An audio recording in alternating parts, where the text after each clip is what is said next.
How to set up Verizon Wi-Fi Extender model CE1000A. Now, the one that is currently showing on your screen right now is a resources directly from Verizon Wireless for you to have a reference as well. So from here, you can go ahead and choose whether it's for wireless WPS pairing or for wired Ethernet pairing. So just expand this all. So of course, all I have to do out from the box is to plug in the Wi-Fi extender to a power outlet next to the Verizon Internet Gateway and wait for a solid white light, which will be here.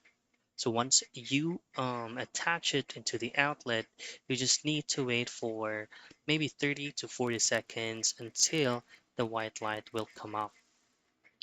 Now press and hold the WPS button, which is this one, and then on the Wi-Fi extender CE1000A for 30 seconds, both at the same time.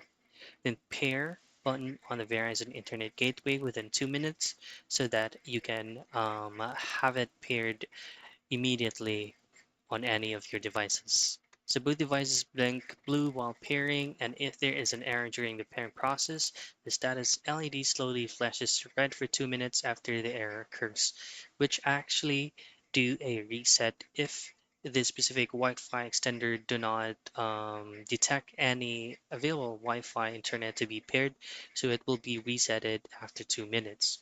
So once a solid light or blinking yellow light is observed on the Wi-Fi extender CE1000A, that is an indicator that it is already paired.